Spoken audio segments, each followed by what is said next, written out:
After my husband's funeral, my son kicked me out of the house he never paid for.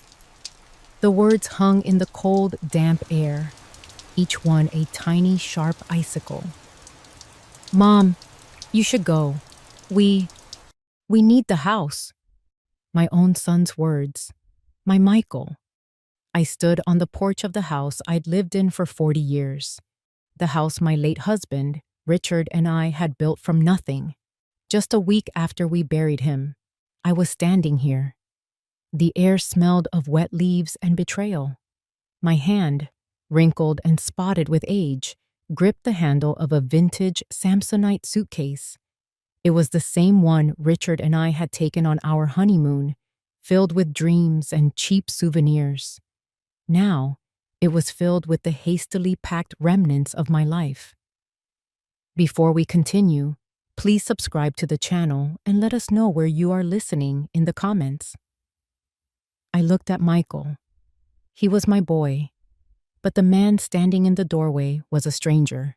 His shoulders were hunched inside a jacket that was too thin for the biting autumn wind. He wouldn't meet my eyes. His gaze was fixed on the dark, wet wood of the porch steps, as if they held the answers to a question he was too afraid to ask. His knuckles were bone white, where he clenched a shiny new set of keys. Keys I had never seen before. Behind him, framed in the warm yellow light of the entryway, stood his wife, Sarah. She wasn't pretending to look away. She was watching me, her arms crossed tightly over her chest.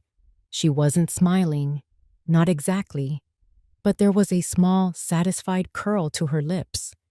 It was the look of someone who had just won a long, tiresome game. I was the final piece being removed from the board. A cold drizzle began to fall, a miserable, persistent mist that clung to everything. It spotted the lenses of my glasses, blurring Sarah's triumphant face into a watercolor smudge. It beaded on the worn leather of my suitcase. I felt a single cold drop trace a path down my cheek, mingling with the tear I refused to let fall. My throat was tight, a knot of grief and disbelief. What was there to say? What could I possibly say to the new, gleaming brass lock on my own front door?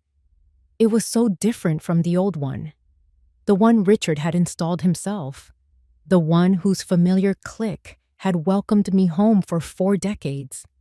This one was cold, impersonal, and final. I thought of all the things I could scream. I could ask him how he could do this, how he could stand there and throw his own mother out into the rain just days after his father's funeral. I could ask him what happened to the boy I raised, the one who used to bring me dandelions from the yard and promised to always take care of me. I could have thrown the suitcase at the door, made a scene, called the neighbors. But my voice was gone, stolen by the shock. My strength had been buried with Richard. All I could do was stand there, a 68-year-old woman with a single suitcase, and look at the life that was being locked away from me. I saw the porch swing where Richard and I used to sit on summer evenings, listening to the cicadas. Sarah had replaced the faded floral cushions with sterile gray ones. I saw the rose bushes by the steps, their last few blooms drooping in the rain. Richard had planted them for me on our 10th anniversary. I wondered if Sarah would rip them out to plant something more modern. I finally looked away from the house, from the memories, and back at my son. His jaw was tight, a muscle twitching near his ear. He looked miserable. He looked weak. And in that moment, a sliver of anger, hot and sharp, cut through my shock. It wasn't just Sarah. It was him. He was letting this happen. I didn't beg. I didn't cry. Not yet. The tears could wait. They would have plenty of time later, in whatever lonely room I ended up in. I just gave a single, slow nod, a gesture of surrender that felt like it was tearing me apart from the inside. I turned around. My feet felt like they were encased in lead. I forced myself to take one step, then another, down the familiar brick path. Each crack in the pavement was a memory. Michael learning to ride his bike and falling right there. Richard carrying me over the threshold on our wedding day. The countless trips bringing in groceries, laughing and complaining about the wait. I reached the end of the path and stood on the sidewalk. The rain was coming down harder now, soaking through my thin coat. I could feel its cold fingers on my scalp. I didn't look back. I couldn't. If I looked back, I knew I would shatter into a million pieces right there on the curb. I just stood there, listening.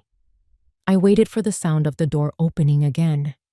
I waited to hear my son's voice calling out, "Mom, wait! I'm sorry, come back!" But the only sound that came was a solid final thud. The sound of the new lock engaging. The sound of my life being shut away forever. The silence was the worst part. In the days following Richard's funeral, it settled over the house like a thick blanket of dust, muffling every sound, amplifying every unspoken thought. It was a heavy, watchful silence, completely different from the peaceful quiet I had shared with my husband for 40 years. This was the silence of a brewing storm. This was just 3 days before my son, Michael, stood in the doorway and threw me out. That morning, I tried to pretend things were normal. I went into the kitchen, my kitchen, and performed the ritual I'd done every day for decades. I filled my favorite ceramic teapot, the blue one with a tiny chip on the spout that Richard always said gave it character. The familiar weight of it in my hands was one of the few comforting things left. As the water heated, I stared out the window at the gray, unforgiving sky. With the tea tray in hand, I walked into the living room. Weak, watery sunlight struggled through the blinds, illuminating the dust motes dancing in the air. On the coffee table, a large bouquet of white lilies from the funeral was starting to wilt, their proud heads bowing, the edges of their petals turning a sad, papery brown. The scent of their decay filled the room. Michael was there, hidden behind the wall of the morning newspaper. Sarah was curled up on the armchair, the one Richard used to sit in, her face lit by the cold, blue glow of her phone. Her thumb moved in a relentless, rhythmic swipe across the screen. Neither of them looked up when I entered. It felt like walking into a room of strangers who happened to be wearing my family's faces.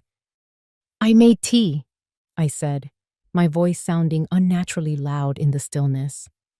The newspaper rustled. Michael cleared his throat. "Thanks, Mom," he said from behind the page. His voice was muffled, distant. He asked a question without looking at me, his eyes still fixed on the print. "How are you holding up? Did you get any sleep?" The question was a pebble tossed into a frozen lake. It was the right thing to ask. The words of a caring son, but they were hollow. There was no warmth, no genuine concern. It was a line read from a script.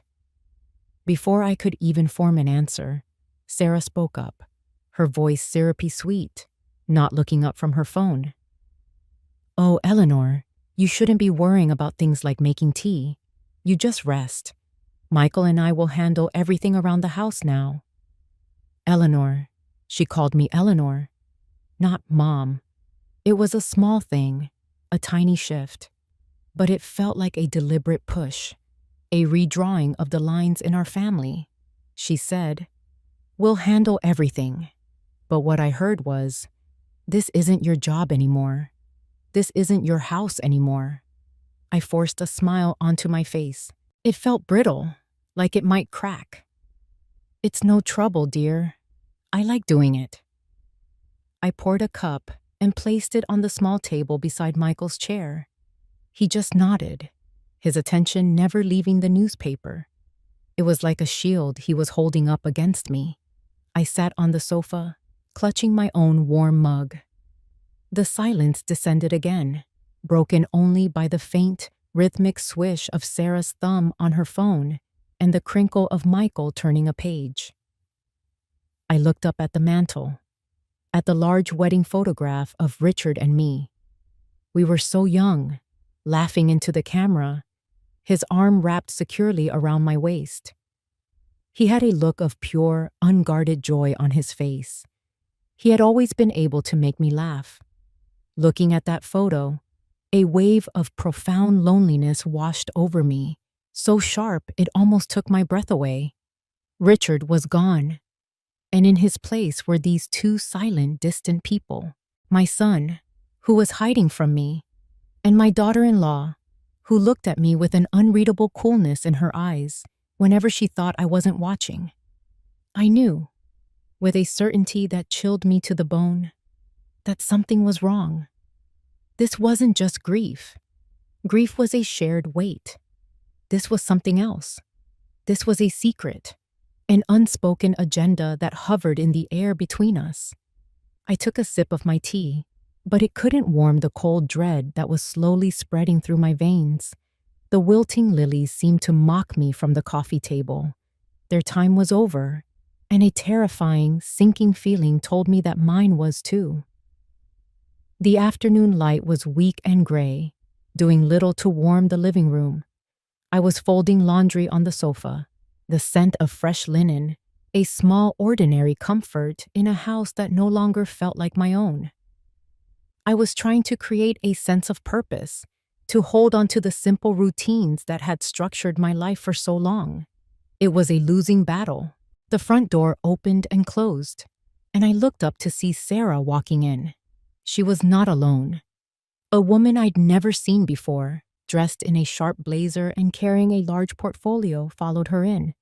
The woman's eyes swept across the room, analytical and critical, as if she were assessing a patient for signs of a terminal illness.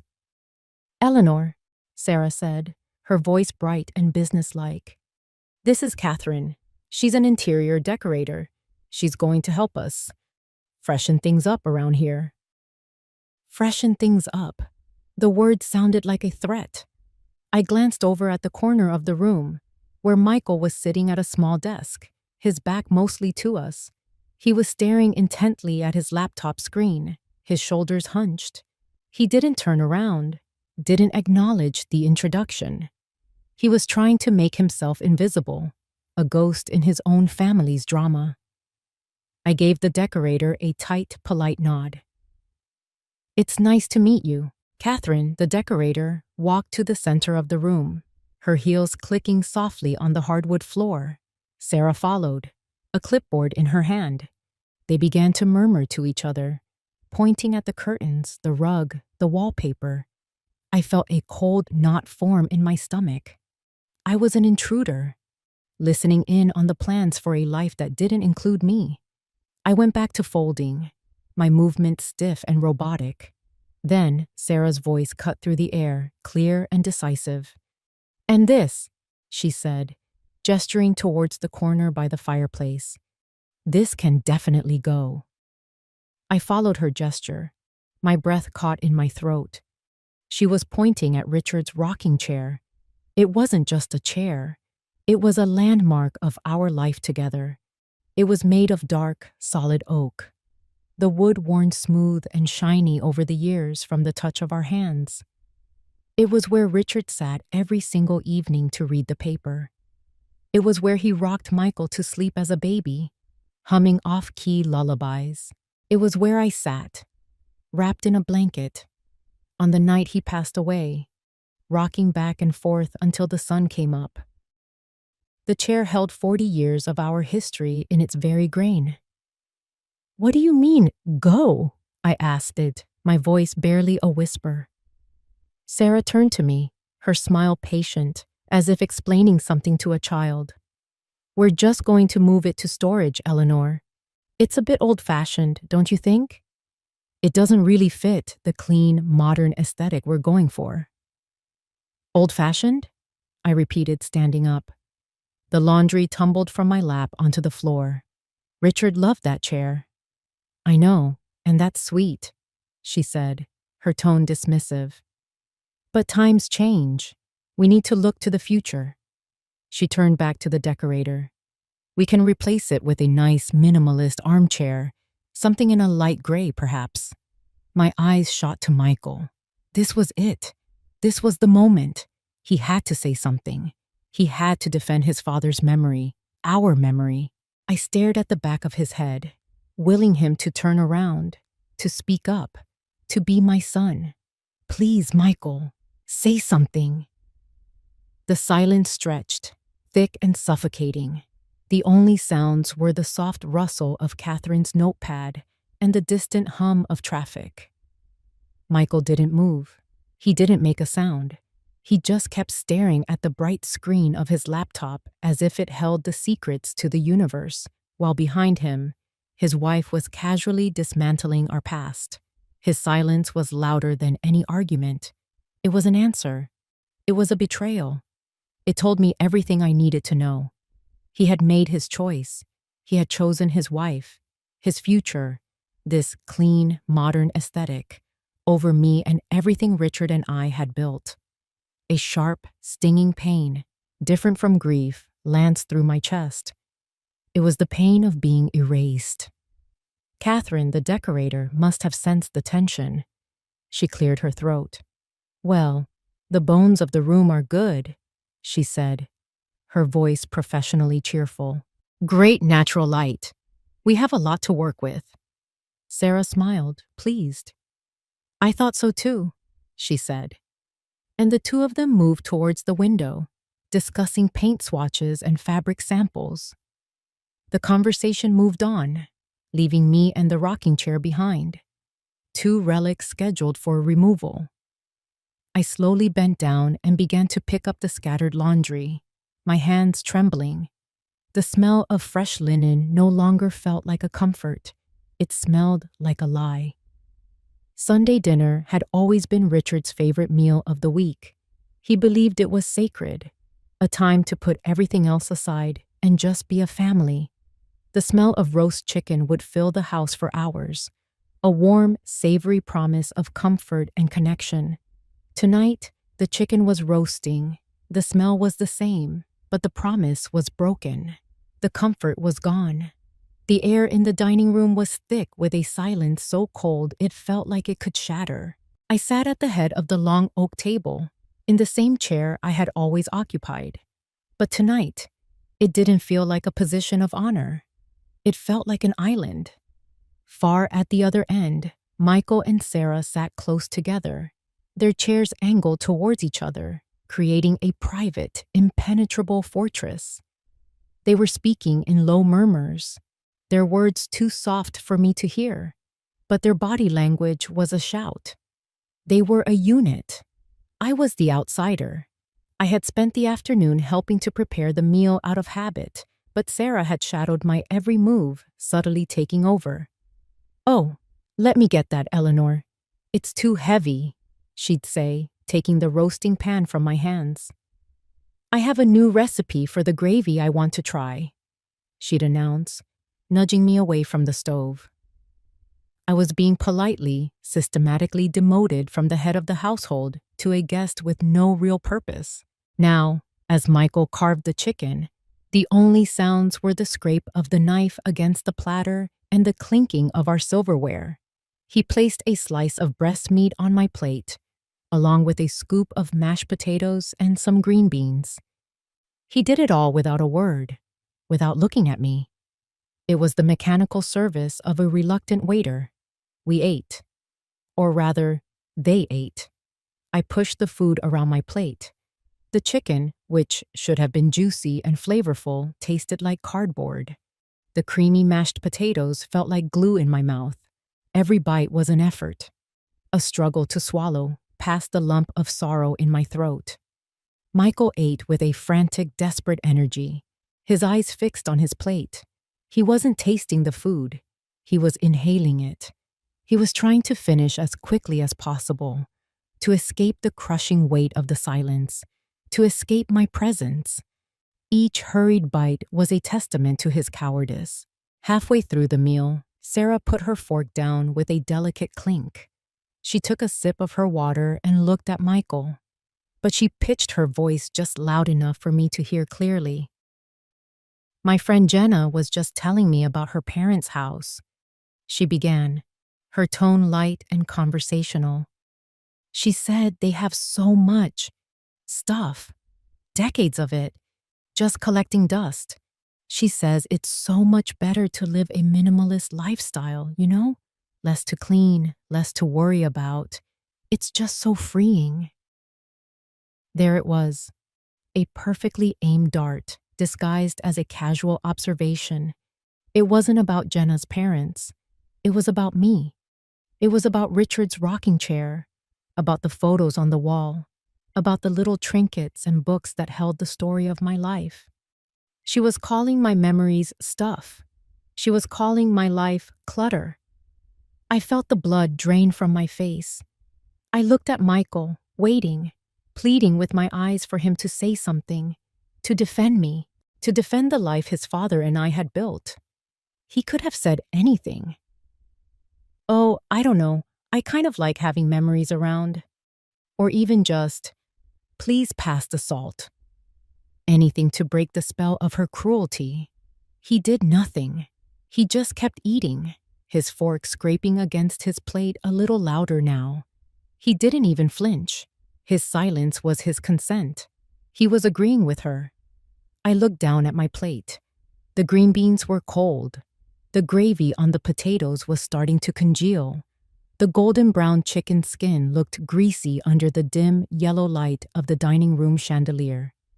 The whole meal, once a symbol of warmth and family, now seemed rotten. I felt invisible, like a ghost at my own table. I could have stood up and screamed, and I don't think they would have noticed. They were in their own world, a world they were building on the foundations of mine, a world where I had no place. The beautiful oak table that had hosted countless birthdays, holidays, and laughter-filled meals now felt as vast and empty as a desert. I was completely and utterly alone. The dawn was cold and sharp. A delicate layer of frost covered every blade of grass in the backyard, making the whole world look like it was dusted with sugar and glass. I pulled my old, worn wool sweater tighter around my shoulders, my breath pluming in the still air. This was my sanctuary, this garden. Richard and I had designed it together, planting each bush, laying each stone path with our own hands. Out here, surrounded by the sleeping roses and the quiet dignity of the old oak tree, I could almost pretend that nothing had changed. I picked up my pruning shears from the small wooden bench. Their metal was icy cold against my skin.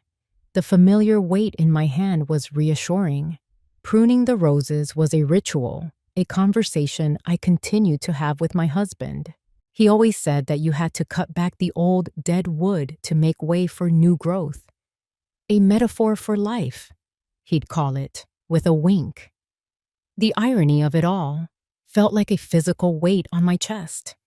I moved from bush to bush, my movements slow and deliberate. Snip! A dead branch fell to the frosty ground. Snip! Another. I focused on the task, on the clean, satisfying sound of the shears. I was trying to impose a little bit of order on a world that had spun completely out of my control. Here, at least, I could decide what stayed and what had to go. The memories were thick in the air. I remembered the summer Michael, at age 10, tried to build a treehouse in the old oak and ended up with a sprained wrist.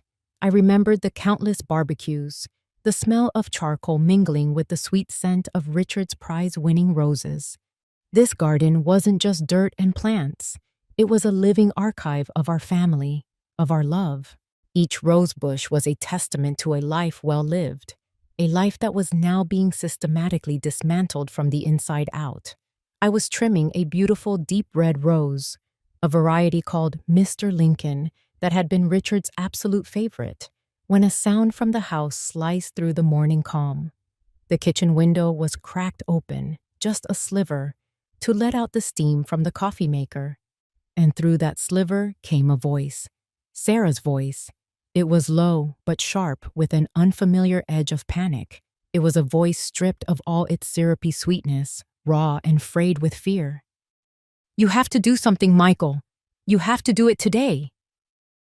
I froze, my shears hovering over a branch. My heart began to pound, a frantic drum against my ribs. I held my breath, straining to hear. I know, I'm trying."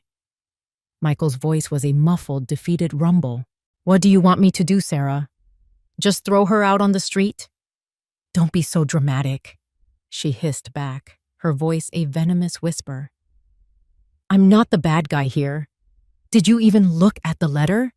It's a final notice from the bank, Michael. Final. That means they're not playing around anymore. We are out of time. The house is the only thing that can save us now. It's the only asset we have left that's worth anything." The pruning shears slipped from my numb fingers and clattered onto the stone path. The sound was shockingly loud in the quiet garden. The bank. A final notice. The only thing that can save us. The pieces clicked into place with a horrifying, sickening finality. It wasn't about a clean, modern aesthetic. It wasn't about my memories being clutter. It was about money. They weren't just greedy. They were desperate. They were drowning. And they were willing to push my head under the water to keep themselves afloat. A wave of dizziness washed over me. I leaned against the cold, rough bark of the oak tree for support. The betrayal was so much deeper, so much uglier than I had imagined. They hadn't just pushed me aside for their own comfort. They were sacrificing me to save themselves from a disaster of their own making. They had watched me grieve for my husband. They had sat with me in silence, all while knowing they were about to take the very last thing he and I had built together. I looked at the house. My house. It no longer looked like a home. It looked like a prize, a commodity, a life raft they were trying to rip from my hands. And I, the person who had filled it with love and life for 40 years, was just an obstacle, an inconvenience to be removed. The cold morning air felt thin, and I couldn't seem to draw a full breath. The frost on the grass glittered, suddenly looking sharp and hostile. The beautiful red rose I had been about to prune now seemed to mock me, its color as deep and dark as the secret my son and his wife had been hiding. I didn't fight it. After what I'd overheard in the garden, the fight had drained out of me, leaving behind a cold, hollow resignation. On Monday morning, under a sky the color of slate, I found a cardboard box in the garage and brought it up to my bedroom. My bedroom. The last room in the house that still felt like mine. The air was damp and still. I started with the bookshelf. I took down Richard's favorite collection of poetry, the leather covers soft and worn beneath my fingers. I ran my thumb over his name, embossed in gold on the first page. With each book I placed in the box, it felt like I was packing up pieces of him, pieces of us. The box wasn't just filling with paper and ink. It was filling with 40 years of shared stories and quiet evenings. It was the heaviest thing I had ever lifted. On my nightstand, our wedding photograph stood in its silver frame. I picked it up. In the photo, Richard was looking at me, not at the camera. With a love so bright and fierce, it felt like it could warm me even now. Through the glass. I couldn't bear to look at it. I couldn't bear to see his hopeful, happy face, knowing what was happening to the life he had left in my care. I gently placed it face down on the nightstand. The gesture felt like a final goodbye. That's when the floorboards in the hallway creaked. I didn't have to look up to know who it was. The energy in the room shifted, growing heavy and thick with shame. Michael stood in the doorway. He wasn't the man from the dinner table, hiding behind a newspaper. He wasn't the ghost from the living room, staring at a laptop. This was someone else entirely. He looked terrible, as if he hadn't slept in days. His face was pale and drawn, and dark, bruised-looking circles pooled beneath his eyes. He looked haunted. He looked broken. He just stood there for a long moment, watching me place another book into the box. He leaned against the doorframe, his hands shoved deep into his pockets, as if he were afraid of what they might do if he let them out. Finally, he spoke. His voice was a dry, ragged whisper, a sound scraped from the bottom of his soul. "Mom!" I stopped, my hand hovering over a worn copy of To Kill a Mockingbird. I didn't turn around. I couldn't. I just waited. He cleared his throat, a rough, painful sound. "Mom, you need to move out." The words landed in the quiet room with no force, yet they shattered everything. I slowly, very slowly, straightened up and turned to face him. I looked directly at my son, and for the first time, I saw it all. It wasn't malice in his eyes. It wasn't the cold triumph I saw in Sarah's. It was something far worse. It was a hollow, bottomless pit of shame. It was the terrified look of a cornered animal. It was the dead-eyed resignation of a man who knew he was doing something monstrous but was too weak, too broken to stop it. He wasn't a villain. He was a coward. And somehow, that was so much more painful. The man standing before me wasn't the little boy who promised to always take care of me. He wasn't the proud teenager who walked me down the aisle at a cousin's wedding. He wasn't even the ambitious young man Richard had been so proud of. I didn't know this person. This pale, haunted stranger wearing my son's face was someone I had never met before. And in that moment, my heart didn't just break. It disintegrated. It turned to dust. The pain was twofold, a double-edged blade that sliced me in two. I was mourning the loss of my home, the sanctuary Richard and I had built. And I was mourning the loss of my son, the boy I had raised, who was now lost to me forever, drowned in a sea of debt and weakness. He tried to say something else. We'll find you a new place, a nice place." The words were meaningless, empty air. He was offering me a bandage for a mortal wound. I didn't answer. I couldn't. My voice was a prisoner in my own throat. I just stared at him, at this stranger who had stolen my son. I watched the shame flicker in his eyes, watched his jaw clench, watched the unbearable weight of his own actions crush him right there in the doorway of my room. He couldn't hold my gaze. He looked away first, his eyes darting to the floor, to the wall, anywhere but at the wreckage he had created. He mumbled something else, an apology or an excuse, I don't know which. Then he turned and walked away, his footsteps heavy and defeated on the old wooden floors. I stood alone in the silence, the half-packed box at my feet, the ghost of my husband all around me, and a hole in my heart so vast and so cold that I knew, with absolute certainty, it would never be filled again. The key felt cold and foreign in my hand. It unlocked the door to apartment 2B. The apartment didn't smell like home. It didn't smell like fresh-cut grass or Richard's coffee or the lemon polish I used on the oak furniture. It smelled of industrial cleaner and stale recycled air. It smelled of nothing. The door clicked shut behind me, the sound echoing in the empty space. I was surrounded by boxes, cardboard boxes of all sizes, stacked against beige walls, each one marked in Michael's hurried scrawl. Kitchen, bedroom, books.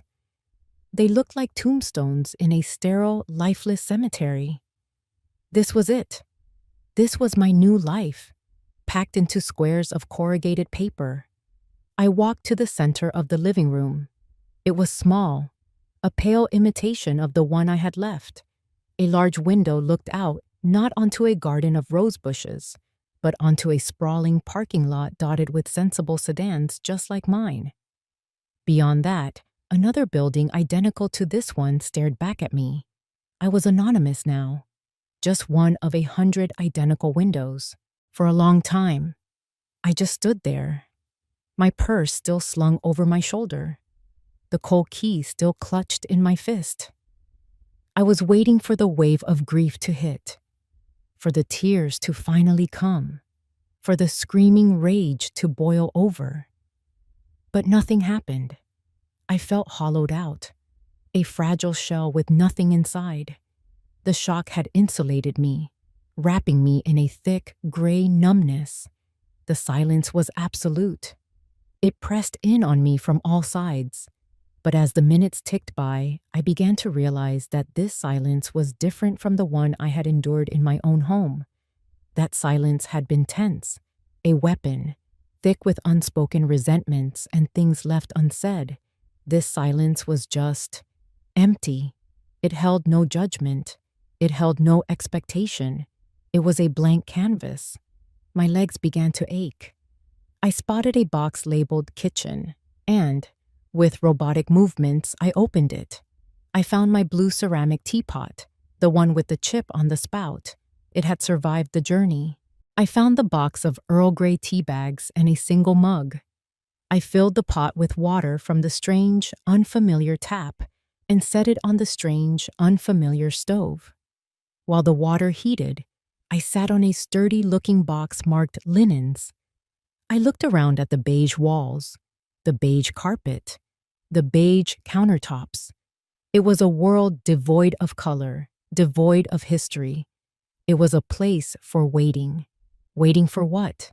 I didn't know. The kettle whistled, a shrill, piercing sound that made me jump.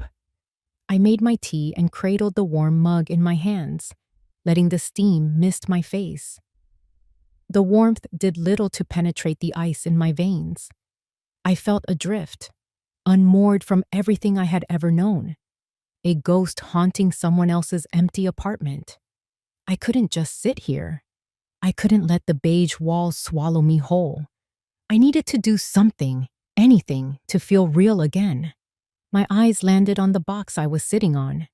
Linens. With a sigh, I put my mug down and sliced the packing tape with my house key. I folded back the cardboard flaps. On top, nestled in tissue paper, was the old knitted Afghan Richard's mother had made for us as a wedding gift. It was a riot of color, deep blues, warm golds, and rich forest greens. I lifted it from the box. It was heavy, substantial. It smelled faintly of cedar from the chest it was always stored in. It smelled like home, like real home. My hands were trembling as I unfolded it. I wrapped it around my shoulders, the familiar weight of it a sudden grounding pressure. I pulled the soft, thick wool up to my chin and closed my eyes. And that's when it happened. A single, shuddering breath escaped my lips. A breath I didn't realize I had been holding for days, for weeks. I breathed in again, deeply, filling my lungs with the stale, recycled air of the apartment. But this time, it didn't feel so suffocating. The silence in the room hadn't changed, but my perception of it had. It was no longer the silence of emptiness. It was the silence of solitude. It was the silence of peace.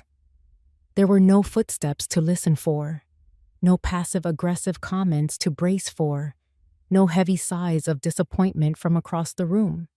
No one was watching me. No one was judging me. For the first time since Richard died, I wasn't waiting for the other shoe to drop. The tears finally came then.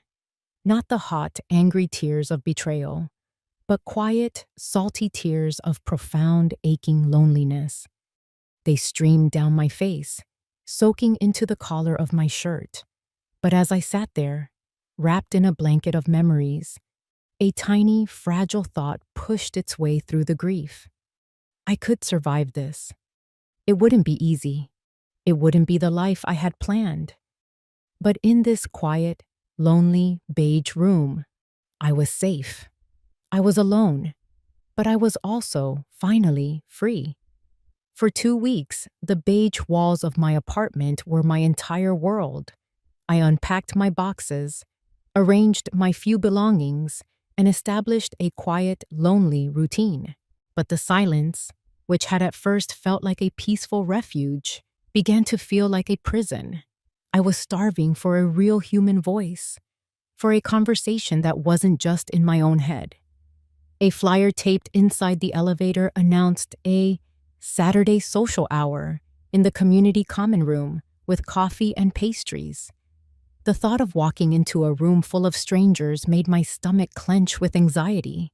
But the thought of another day spent talking to myself was even worse. So, I put on my nicest sweater, took a deep breath, and forced myself to go. The common room was bright and noisy, a stark contrast to my silent apartment. The air smelled of strong coffee and cinnamon. People were gathered in small groups, chatting and laughing. It felt like a party I hadn't been invited to. I felt every bit the newcomer, an awkward outsider hovering by the door. I poured myself a cup of coffee, my hand trembling slightly, and found an empty chair in a corner, planning to make a quick escape as soon as I finished my cup. That's when she appeared.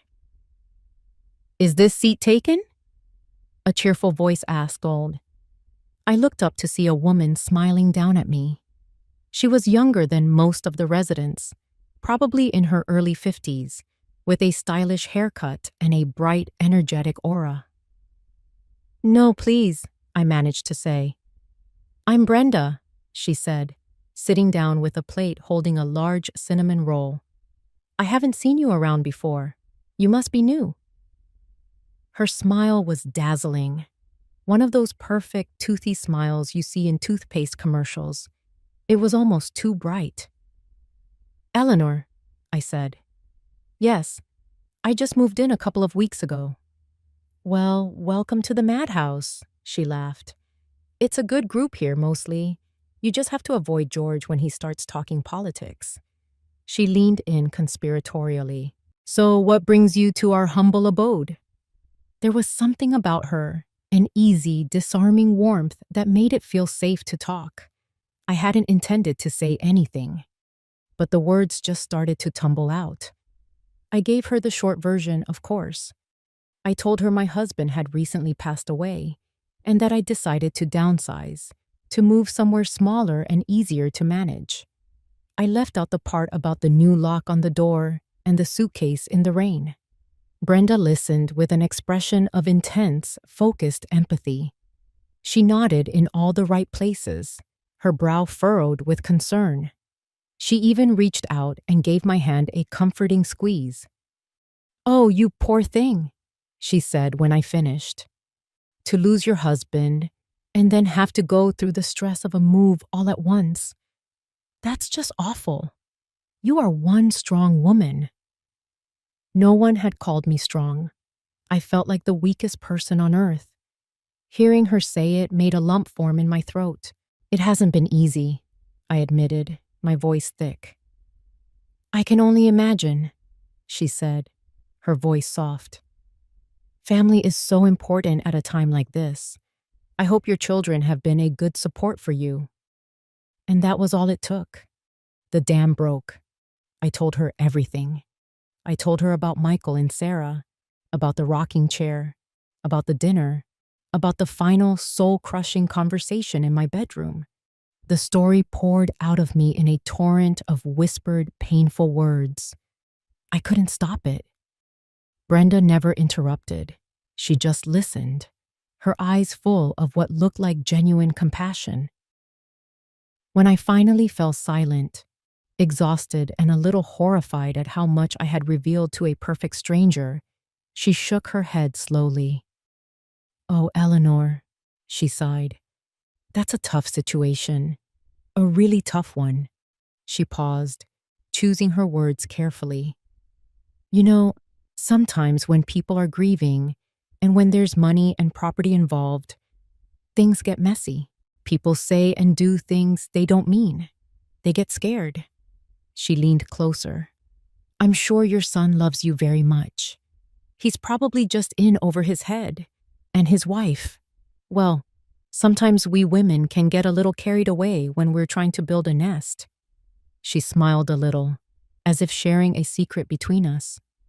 "But you can't throw away a lifetime of love over one terrible mistake. At the end of the day, family is all we have. It's the only thing that really matters. Maybe it's all just water under the bridge, you know?" Water under the bridge. The phrase sounded so simple, so reasonable. Her words were like a soothing balm on a raw wound. She wasn't taking sides. She was offering understanding. She was offering hope. For the first time in weeks, I felt a flicker of warmth spread through my chest. Maybe she was right. Maybe Michael was just scared. Maybe it was all a horrible, grief-fueled misunderstanding. The thought was intoxicating. As I left the common room a little while later, my empty coffee cup in hand, I felt lighter than I had in ages. I felt seen. I felt understood. Brenda had given me a gift. The possibility of a different story. One where I wasn't a victim, but a mother who could choose to forgive. On a table by the exit, a pot of bright yellow chrysanthemums bloomed, their cheerful faces turned towards the light. I smiled. For the first time, I thought that maybe, just maybe, things could be fixed. Brenda's words had planted a seed of hope in the barren soil of my heart, and for the next few days, I tended to it carefully. I replayed our conversation in my mind. People do things they don't mean. He's probably just in over his head. Water under the bridge. The phrases became a mantra, a fragile shield against the cold reality of my situation. For the first time, I allowed myself to believe that this nightmare might have an end, that my family wasn't lost to me forever.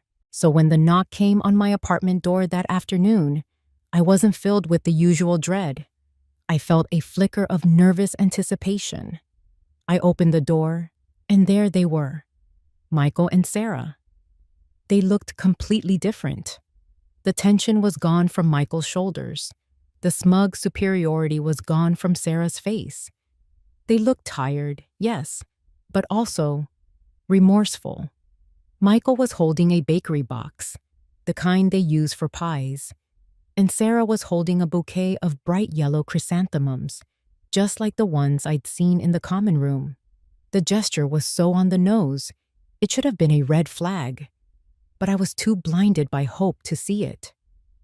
"Mom," Michael said, his voice soft. Can we come in for a minute?" "Of course," I said, stepping back to let them pass. They entered the small apartment, looking around as if seeing it for the first time.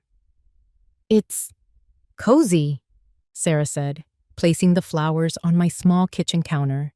She managed to make the word sound like an insult. "We brought you a pie," Michael said, setting the box on my tiny dining table. "Apple. I remember it was always your favorite."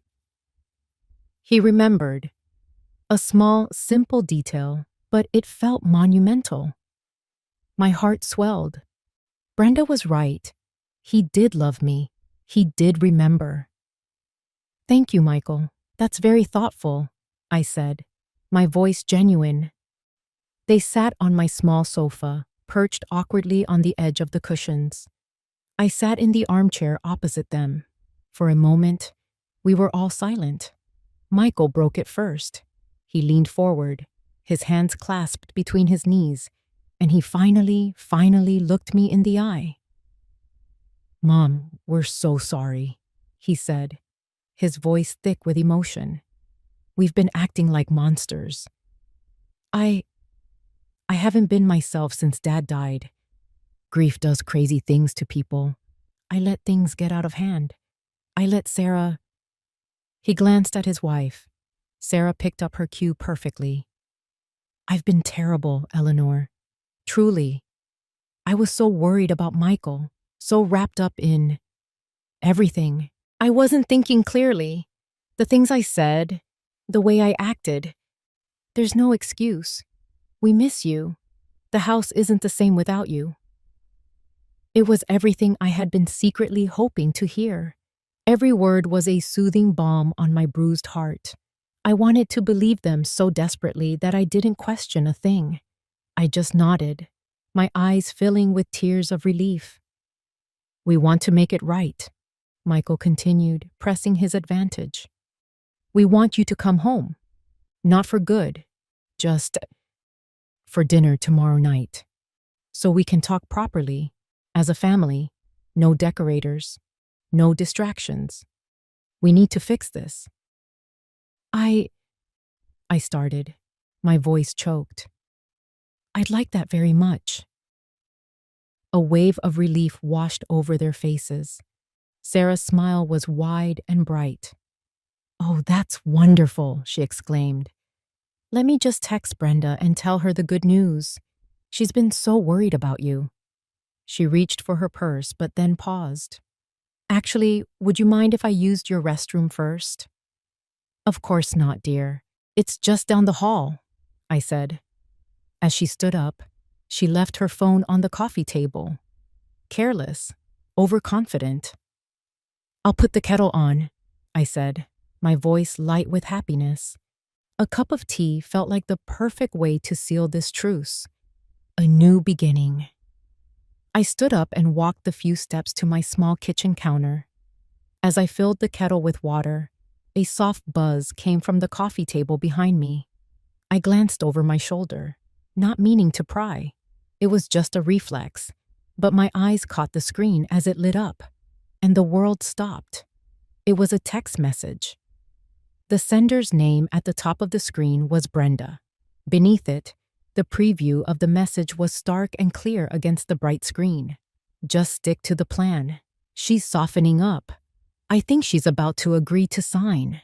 The kettle in my hand suddenly felt like it weighed 1,000 pounds. The cheerful whistle I was anticipating now seemed like a scream of warning. Stick to the plan. Agree to sign. The hope in my chest didn't just vanish. It curdled. It turned to a solid block of ice that spread through my veins, freezing me in place. In that single, horrifying instant, everything became clear. It was a performance. All of it. The apologetic faces, the apple pie, Michael's soft voice, Sarah's tears. It was a carefully rehearsed play, and I was the unsuspecting audience.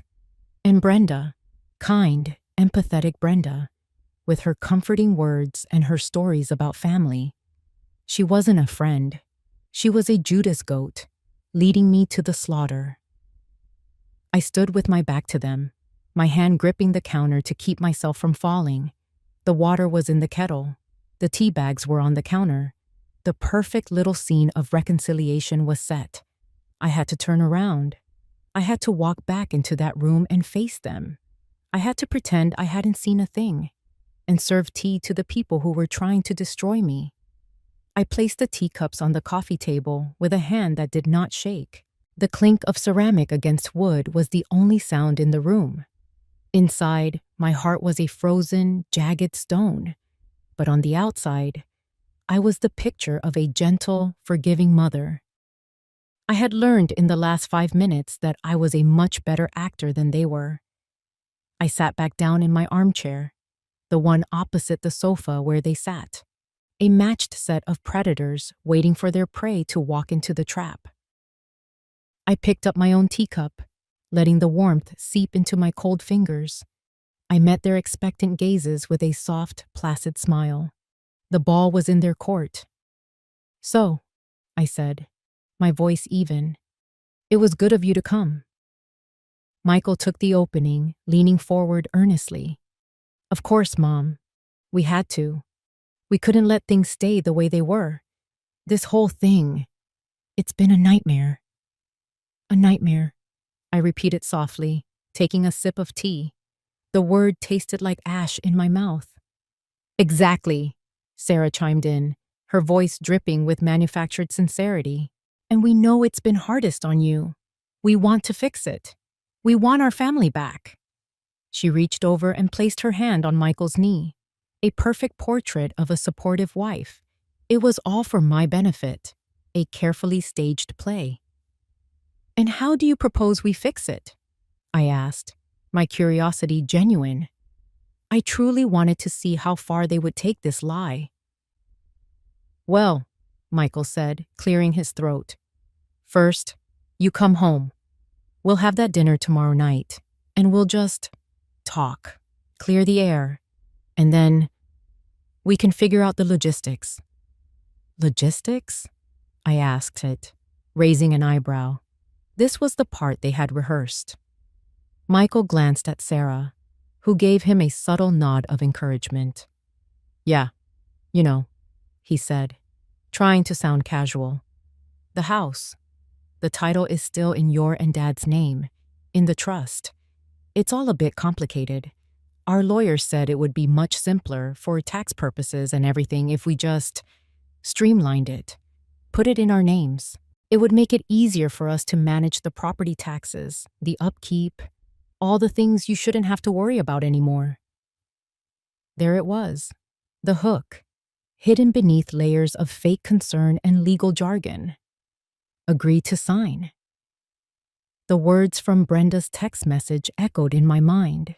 They thought I was a foolish old woman, addled by grief, who would gratefully sign away her entire life for the price of an apple pie and a few crocodile tears. They had profoundly underestimated me. I set my teacup down in its saucer. The small sound seemed to echo in the tense silence. I looked at them, at their hopeful, greedy faces. The ice in my heart wasn't melting. It was hardening into something sharp, something strong. Steel. I let the silence stretch, watching them squirm. Michael shifted on the cushion. Sarah's perfect smile began to twitch at the edges. Finally, I spoke.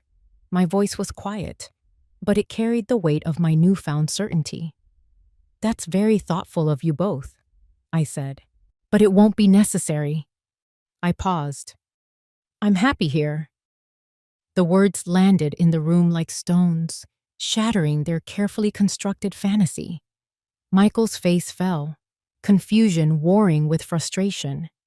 Sarah's mask of sweetness dissolved completely, replaced by a flash of raw, unfiltered anger. What? Michael stammered. What do you mean, you're happy here? Mom, this is a tiny apartment. Your whole life is in that house. My life is right here, I said, gesturing vaguely to the room around me. It's quiet. It's peaceful. It's mine. The frustration won. Michael's face flushed a dark, ugly red. He shot to his feet, his own teacup rattling on the table. Happy here? He spat, his voice rising. After everything we've done to try and make this right? After we came here to apologize? How can you be so selfish? Selfish. The accusation hung in the air, vibrating with his rage. A week ago, that word would have destroyed me. It would have sent me spiraling into guilt and self-doubt. But now, it was just a word, a hollow, meaningless sound. Because now, I knew the truth. I didn't raise my voice. I didn't stand up. I didn't even flinch. I just looked up at my furious, flustered son, this stranger who was shouting at me, and I felt a profound, chilling sense of pity. I held his gaze, my own calm and unwavering. I let the silence after his outburst settle, letting his accusation hang in the air like a foul smell. Then I asked a simple question, my voice as soft and as sharp as a shard of ice. Selfishness, I said slowly, is when a person thinks only of themselves, no matter the cost to others. Isn't that right, Michael? The color drained from his face as if a plug had been pulled. His mouth opened, then closed again. He had no answer. Sarah stared at me, her eyes wide with shock and dawning horror, finally understanding that the game was over and they had lost. The teacup sat on the table between us, cold and forgotten. The silence that followed was absolute, and in it, for the first time in a very long time, I was the one in control. Mr. Hayes's office was a time capsule. It was filled with the scent of old books, lemon polish, and the quiet dignity of the law. The walls were lined with leather-bound volumes that looked as old as the state itself. Mr. Hayes had been our family lawyer for 30 years. He had drawn up the original trust for the house with Richard, celebrated with us when we paid off the mortgage, and just a few weeks ago, he had handled Richard's will with gentle, somber professionalism. He looked at me over the top of his spectacles, his expression a mixture of concern and confusion. Eleanor, he said, his voice calm and measured. Are you absolutely certain about this? This is an irrevocable step. Once you sign these papers, there's no going back. I looked at the stack of documents neatly arranged on the polished mahogany of his desk. They were thick and important looking, filled with dense legal language, but their meaning was simple. They were my declaration of independence. I am more certain of this, Arthur, than I have been of anything in a very long time, I said. My voice didn't waver. The woman who had trembled on her own porch, who had cried in a sterile apartment, was gone. In her place was someone I was just getting to know, someone made of sterner stuff. He sighed, a soft, weary sound. I understand you're hurt. What your son and his wife have done is unconscionable. But to give away the house entirely? It's the sum total of your and Richard's life's work. It's your legacy. No, I corrected him gently. My legacy is not a building of wood and brick. Richard and I thought it was, but we were wrong. I leaned forward slightly. My legacy is how I choose to live the rest of my life. And I choose not to live it as a victim. I choose not to let my home, our home, become a monument to their greed and my sorrow. I pointed to the main document, the deed of gift. That is why the clause is so important to me. Mr. Hayes picked up the paper, reading the specific clause again, as if to be sure. The installation of a permanent brass plaque, measuring no less than 8 by 10 inches on the front of the house, bearing the name, The Haven Project. He looked at me. It's an unusual request, Eleanor. It's a necessary one, I said. I don't want this to be a quiet transaction. I want the truth to have a voice. Every time someone walks down that street, every time a neighbor drives by, every single time Michael and Sarah pass that house, I want them to see that sign. I want them to be reminded of what they did. And I want them to know that something good came from it. Not for them, for people like me, people who have been cast aside. That sign isn't for revenge, Arthur. It's for justice. He studied my face for a long moment, and whatever he was looking for, he must have found it. He gave a slow, decisive nod. Very well. He pushed the papers towards me. First, the deed of gift. I picked up the heavy fountain pen he offered. The nib scratched softly against the thick, creamy paper as I signed my name, Eleanor Vance. It looked strong. It looked final. Next, he produced the amendment to my will. It was a simple document. It stated that all my remaining personal assets, my savings, my car, the contents of my apartment, were to be left to a charity for animal welfare, a cause Richard had always supported. All except for one item. And for my son, Michael Vance. Mr. Hayes read aloud. I leave the family photo album currently in my possession in the hopes that it will remind him of what he once had. That was it. I wasn't leaving him with nothing. I was leaving him with everything. I was leaving him with the tangible proof of the family he had shattered, the love he had thrown away. I was leaving him with the memories he had decided were less valuable than a piece of property. It was a far heavier burden than any amount of money. I signed that document too. My hand was steady. A woman I didn't know, a notary, stepped forward. She checked my signature, asked me to confirm my identity, and then, with a satisfying, definitive thud, she embossed the papers with her official seal. It was done. A wave of feeling washed over me, so powerful it almost made me dizzy. It wasn't triumph. It wasn't glee. It was release. A 40-year weight I didn't even know I was carrying. The weight of being a wife, a mother, a caretaker, the keeper of the house, the keeper of the peace, had just been lifted from my shoulders. I felt light. I felt clean. I felt a profound, bone-deep sense of peace that was entirely my own.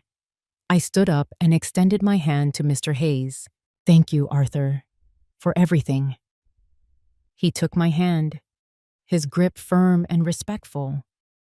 "You are a remarkable woman, Eleanor," he said.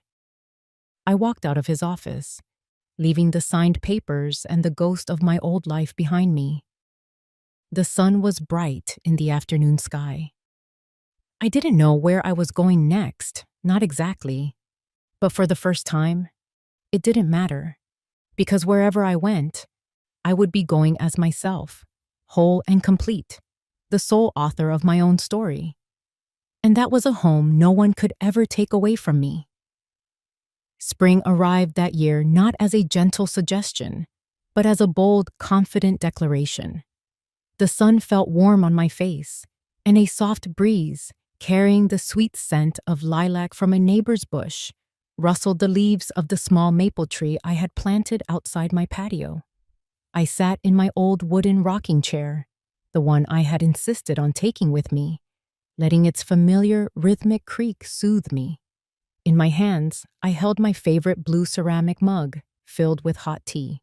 It was perfect. This small concrete patio, with its 2 pots of cheerful red geraniums and its view of the parking lot, had become more of a home to me than the grand house ever was in those last few weeks. Home, I had learned, wasn't a place with 4 walls and a roof. It wasn't a collection of furniture or a manicured lawn. Home was a feeling. It was peace. It was the quiet, unshakable certainty that you belong to yourself. I took a sip of my tea and thought, for a fleeting moment, of Michael and Sarah. I didn't feel the hot sting of anger anymore, nor the cold ache of betrayal. What I felt instead was a profound, distant pity. I pictured them in my mind, not as monsters, but as 2 desperate people who had made a terrible bargain. They had traded their integrity for a house, their humanity for a solution to their debts. They had tried to steal my home, and in the process, they had lost their own souls. I hoped, for their sake, that they would one day find their way back. But their journey was no longer my own. I had finally let go. The dust had settled, and I was free. My world was here now. In the warmth of the sun, the taste of my tea, the friendships I was slowly building with the other residents. I had joined a book club. I was volunteering at the local animal shelter twice a week, just as Richard and I had always talked about doing. My life was small, yes, but it was rich, and it was mine. Every single piece of it. The air in their cramped, 1-bedroom apartment was stale and thick with resentment. A single, bare bulb hanging from the ceiling cast a sickly yellow light on the peeling paint and the stacks of unopened boxes. It smelled of damp carpet and desperation. Sarah stood by the grimy window, staring down at the alleyway below. "This is all your fault," she said, her voice low and venomous. "All of it." Michael sat at a wobbly kitchen table, staring at a piece of paper in his hands. It was the official eviction notice from the Haven Project, printed on crisp, professional letterhead. The words were polite, but the meaning was brutal. They had 30 days. "My fault?" he shot back, his voice cracking. "I seem to recall you being the one whispering in my ear every single day. The house is the only thing that can save us, Michael. You have to be strong, Michael. This was your plan, Sarah. Your brilliant plan. My plan was for you to get your mother to sign a piece of paper," she shrieked, whirling around to face him. Her face was pale and drawn. "My plan wasn't for you to be so weak, so pathetic, that you drove her to give the entire thing away. A charity, Michael. She gave our house to a charity for abandoned old people. Do you have any idea how humiliating that is?" "I know how humiliating it is," he yelled, slamming his fist on the table. The flimsy table shuddered. "I saw the sign. They put a big, shiny brass sign right on the front of the house. I have to see it every time I drive by. My friends see it. They ask me about it. So what are we going to do? Sarah demanded, her voice dropping to a desperate whisper. The bank is still calling. The credit card companies. We are completely sunk. We have nothing. Michael slumped in his chair, the fight draining out of him. He looked down at his hands, the hands of a man who had lost everything. He had lost his father, his mother, his home, and his self-respect. He had made the deal, and now the devil had come to collect. I don't know, he said, his voice hollow. I don't know. I rocked back and forth, the gentle motion a quiet rhythm for my thoughts. I had come to understand that Richard hadn't left me a house. He had left me something far more valuable. He had left me his strength. The strength to endure, the strength to let go, and the strength to build something new from the ashes of the old. I looked out past my small patio, past the parking lot, towards the open sky. My old life had been a story written by two people. This new life, this was a story written by one, and for the first time, I held the pen. I was the author, and I couldn't wait to see what the next chapter would bring. If you enjoyed this story, please like the video, subscribe to the channel, and comment 1 below. If not, feel free to comment 0 so we know and can improve future videos. To hear the next story, click the box on the left. Thank you for watching.